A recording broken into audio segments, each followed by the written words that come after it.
Alright? We'll be quiet now, sorry. Cool.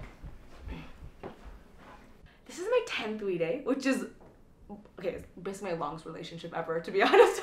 But my 10th we day, and I love it every single time. I'm on book tour right now, and I shouldn't even be in LA, but I was like, we're gonna have to plan my book tour around we day because I love it. The inspiration behind Girl Love was actually my own high school experience, because I remember being in high school and I used to unfortunately have issues with a lot of girls because I thought that's how it had to be. You know, I thought girls weren't supposed to get along because that's what happened in movies and that's what happened in TV and that's what everyone encouraged.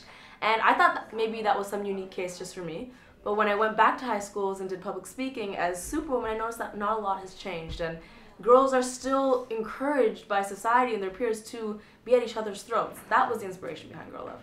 This idea that if I have influence, I might as well make an influence that encourages women to know that it's cool to support other women. I think social media in general has made life awesome, but a lot more challenging. I can't imagine being in high school and having social media. That terrifies me, to think of another way people could talk about you and attack you, in another way to be judged and validated. If I could talk to girls who are dealing with online bullying or social media bullying, I would say it's difficult. It's important to understand that that's likely not going to change. If I'm really, really honest, trolls on the internet are not going to disappear. What needs to appear is your understanding of social media and the people behind social media. And as someone who makes online content, I deal with that a lot. I deal with negativity and trolls all the time. And I think in my brain, what I've identified it as, someone leaving a comment is not telling my story, they're telling theirs. And the understanding that you should not be validated by what is on social media. What you're validated by is still what's in here, and to remember that. Yes, when I first started Girl Love, it was met with a lot of skeptical thoughts and feedback, to be honest, from a lot of guys who said, where's boy love? And from a lot of girls, I thought, well, what's this gonna actually accomplish? I think Girl Love is beautiful in the sense that it is a simple idea that we often overlook. It is this idea that there are so many issues around the world, but we need to come together first and foremost to address those issues. And that is what I've done with my Girl Love Rafikis, for example, with the We Movement. I could have gone to Kenya, as I did, and said, I'm gonna make a Rafiki, cool, then what?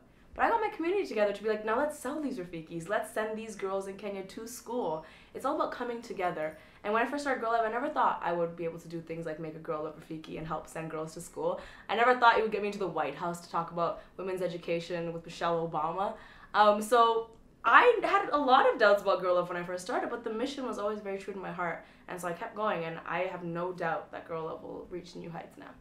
Working with We has taught me a lot of things, but I think the biggest takeaway I have is that when I went on that trip to Kenya to see Kisaruni and visit the girls' school and the girls' village, I always used to think that admittedly, if I'm being very honest, I was always told that some problems are just too big to fix. And that was the mentality that's always been, you know, things are too big to fix, and can one person really make a difference? And yes, you can donate, but what is that really going to change? And to see, I'll never forget seeing the water system they made at the school just to alleviate girls having to do that 2-kilometer, 5-kilometer walk to get water so they could go to school.